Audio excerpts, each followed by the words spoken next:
Students இப்போ நம்ம பார்க்க போகிற டாபிக் என்னன்னு பார்த்தீங்கன்னா ஃபீச்சர்ஸ் ஆஃப் ASP.NET. ASP.NEட்டில் என்னென்ன ஃபீச்சர்ஸ் இருக்குது அப்படின்னு நம்ம வந்து பார்த்திங்கன்னா இதில் வந்து ஒரு 7 இருக்குது. அது ஒன்று ஒன்றா நம்ம வந்து இப்போ பார்க்க போகிறோம்.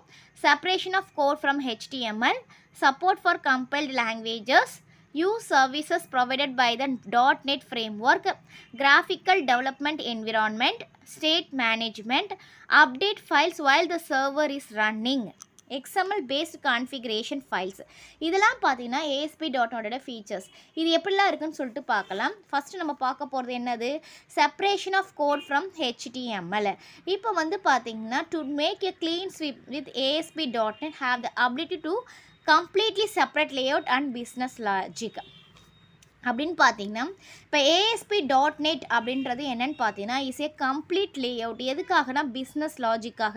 இப்போ ஒரு பில்டிங் போடுறதுனா கூட நம்ம என்ன பண்ணலாம், நம்மளுடைய ASP.NEட்டில் போட்டுக்கலாம். அதுக்காக தான் வந்து யூஸ் பண்ணுறாங்க.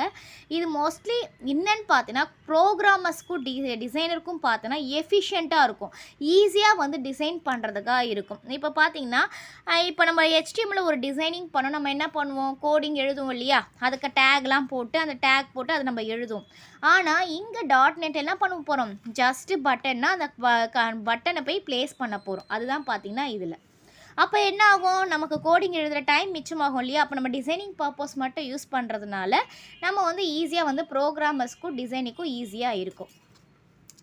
நெக்ஸ்ட்டு வந்து பார்த்திங்கன்னா சப்போர்ட் ஃபார் கம்பைல்டு லாங்குவேஜஸ். இதில் என்னென்ன லாங்குவேஜஸ் கம்பைல்டு லாங்குவேஜஸ் சப்போர்ட் பண்ணுது அப்படின்னு பார்த்தோன்னா நம்ம மோஸ்ட்லியாக பார்த்தா 2 யூஸ் பண்ணுவோம். ஒன்று வந்து பார்த்திங்கன்னா VB.NET, C#.NET. அதாவது 2 லாங்குவேஜஸ் வந்து .NEட்டில் யூஸ் பண்ணிக்கலாம். நம்ம VBயும் சூஸ் பண்ணிக்கலாம், C#ம் சூஸ் பண்ணிக்கலாம். VBயை சூஸ் பண்ணோம்னா VBயோட கோடிங் வந்து நம்ம போட வேண்டியதாக இருக்கும். C#னா C#ஓட கோடிங். இதில் வந்து பார்த்திங்கன்னா ஆப்ஜெக்ட் ஓரியன்ட், ஸ்ட்ராங்லி டைப், இது ரெண்டுமே பார்த்திங்கன்னா ஆப்ஜெக்ட் ஓரியன்டாக பேஸ் பண்ணி இருக்கும். அதனால் இதில் நிறைய அட்வான்டேஜஸ் நமக்கு இருக்குது. இப்போ இந்த ASP.NET பேஜஸ் பார்த்தீங்கன்னா ப்ரீ கம்பைல் லாங்குவேஜஸ், அதாவது ஏற்கனவே வந்து இப்போ என்ன லாங்குவேஜஸ் நம்ம யூஸ் பண்ணுறோமோ, இப்போ VBனா அது என்ன பண்ணும், ஆட்டோமேட்டிக்காக ப்ரீ கம்பைல்டு, ஓகே VB தான் யூஸ் பண்ணுறோன்னா அந்த கம்பைலர் யூஸ் பண்ணும். அதே மாதிரி நான் C# தான் யூஸ் பண்ணுறோன்னா அந்த கம்பைலர் வந்து யூஸ் பண்ணுவோம். அண்ட் தென் பார்த்திங்கன்னா இது வந்து பார்த்திங்கன்னா என்ன இது கம்பைலர் இருக்குன்னா ஃபஸ்ட்டு எதில் வருமா, ஜஸ்ட் இன் டைம் அப்படி கம்பைலர் தான். நம்ம என்ன ரிக்வெஸ்ட் கொடுக்குறோமோ அந்த லாங்குவேஜ் பார்த்து ப்ரீ கம்பைல்டாக அது வந்து கம்பைல் பண்ண ஆரம்பிக்கும். நெக்ஸ்ட் ஃபீச்சர்ஸ் அப்படின்னு பார்த்தீங்கன்னா use services provided by the .NET framework. என்னென்ன சர்வீசஸ் இருக்குது அப்படின்னு பார்த்தோன்னா கிளாஸ் லைப்ரரிஸ் பார்த்தோன்னா நிறைய இருக்கும். When compare to other languages .NEட்டில் வந்து பார்த்திங்கன்னா நம்ம கிளாஸ் லைப்ரரிஸ் வந்து அதிகமாக இருக்கும். என்னென்ன கிளாஸஸ் அப்படின்னு பார்த்தோன்னா input output, operating system services, data access, event debugging, அந்த மாதிரி நிறைய சர்வீசஸ் வந்து .NET ஃப்ரேம்ஒர்க்கில் டிஃபால்ட்டாக இருக்கிறதுனால நம்ம வந்து அதை ஈஸியாக ஆக்சஸ் பண்ணிக்க முடியும். நமக்கு தேவையான லைப்ரரி மூலிமா நம்ம டிசைனிங் பர்பஸும் சரி, நம்மளுடைய இது ரன்னிங் பர்பஸும் சரி நமக்கு வந்து நல்லா இருக்கும். நெக்ஸ்ட்டு வந்து என்ன ஆட் பண்ணியிருக்காங்க அப்படின்னு பார்த்தீங்கன்னா கிராஃபிக்கல் டெவலப்மெண்ட் என்விரான்மெண்ட். அதாவது பார்த்திங்கன்னா is a rich development environment. அதாவது கிராஃபிக்கல் பேஸ் பண்ணியிருக்கோம் இல்லையா, இமேஜோ இல்லை வேறு ஏதாவது பிக்சரோ வீடியோவோ, அது வந்து இங்கே பார்த்தீங்கன்னா வெரி ரிச் டெவலப்மெண்ட். வெப் டெவலப்பருக்காக விஷுவல் ஸ்டுடியோ .NET வந்து பார்த்திங்கன்னா ப்ரொவைட் பண்ணுறாங்க. இந்த இதில் கிராஃபிக்கல் டெவலப்மெண்ட் என்விரான்மெண்ட் வைக்கிறாங்க. நம்ம என்ன பண்ணலாம், just we can drag and drop the controls. நான் ஏற்கனவே சொன்ன மாதிரி தான் என்ன பண்ண போகிறோம், இப்போ நான் என்ன இமேஜ் கண்ட்ரோல் யூஸ் பண்ணுறோமா, ஜஸ்ட் drag the control. நம்ம என்ன பண்ண போகிறோம், கண்ட்ரோலை ட்ராக் தான் பண்ண போகிறோம். ட்ராக் பண்ணோன்னே என்ன ஆகும், டிஃபால்ட்டாக அதோட கோடிங்கை அதுவே செட் பண்ணிக்கும். நமக்கு வந்து ப்ராப்பர்ட்டிஸை சேஞ்ச் பண்ணால் போதும். இப்போ ஒவ்வொரு கண்ட்ரோல்ஸ்க்கும் நம்ம பார்த்திங்கன்னா ஒரு ப்ராப்பர்ட்டிஸ் இருக்கும். இதை ரைட் கிளிக் பண்ணி ப்ராப்பர்ட்டிஸ் கொடுத்தோன்னா ப்ராப்பர்ட்டிஸ் விண்டோஸ் வரும்.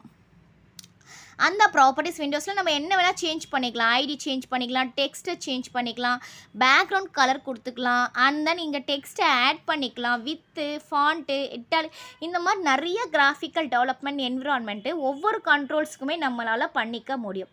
அது பார்த்திங்கன்னா மெயினான அட்வான்டேஜஸ். நெக்ஸ்ட்டு பார்த்திங்கன்னா என்னென்ன ஃபீச்சர்ஸ் இருக்குன்னா ஸ்டேட் மேனேஜ்மெண்ட் அப்படின்னு பார்த்தோன்னா இப்போ ஏதாவது பார்த்தீங்கன்னா செஷனில் நமக்கு ஏதாவது ப்ராப்ளம் வந்துச்சுன்னா அந்த ப்ராப்ளமை வந்து ஈஸியாக வந்து இல்லை சொல்யூஷன் கொடுத்துடலாம். .NEட்டில் ஈஸியாக அது வந்து மேனேஜ் பண்ணிக்கும். ஏன்னா ஸ்டேட் மேனேஜ்மெண்ட் அப்ளிகேஷன்ஸ் இருக்கிறதுனால எந்த ப்ராப்ளம் நம்மளோட செஷனில் வந்தாலும் அதுக்கான சொல்யூஷன்ஸை உடனே வந்து ப்ரொவைட் பண்ணிடும். ஃபார் எக்ஸாம்பிள் பார்த்தீங்கன்னா state information be kept in memory or store in the database. இப்போ ஏதாவது ஒரு டேட்டாவை நம்ம வந்து பார்த்தீங்கன்னா ஸ்டோர் பண்ணணும் அப்படின்னா என்ன பண்ணனா உடனே மெமரியில் ஸ்டோர் ஆகிடும், இல்லைனா ஏதாவது ஒரு டேட்டா பேஸில் போய் அதை வந்து ஸ்டோர் பண்ணிக்கும், நமக்கு ப்ராப்ளம் வராத மாதிரி. நெக்ஸ்ட்டு வந்து பார்த்தீங்கன்னா update files while the server is running. Server ரன்னிங்கிட்டு இருக்கும் போதே நமக்கு என்ன ஆகும்னா நம்மளுடைய அப்ளிகேஷன் வந்து ஆட்டோமேட்டிக்காக வந்து அப்டேட் ஆகிடும்.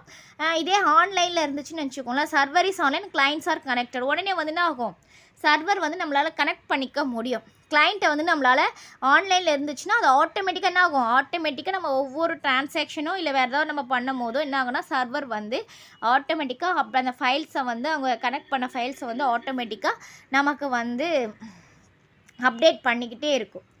நெக்ஸ்ட் ஃபியூச்சர்ஸ் அப்படின்னு பார்த்தோம்னா XML based configuration files. XML based configuration files வந்து பார்த்திங்கன்னா டீஃபால்ட்டாக XML ஃபைல்ஸ் வந்து நம்மளுடைய .NETல வந்து அந்த கான்ஃபிகரேஷனில் வந்து ஸ்டோர் ஆகிருக்கும். அந்த XML டேட்டாலாம் கான்ஃபிகரேஷன்றது XML டேட்டா ஸ்டோர் ஆகிருக்கும். நமக்கு தேவையான டேட்டாவை அந்த XMLலேருந்து நம்ம ஈஸியாக வந்து ரீடும் பண்ணிக்கலாம், எடிட்டும் பண்ணிக்கலாம். இதான் பார்த்தீங்கன்னா காமன் ஃபியூச்சர்ஸ் இந்த ASP.NET.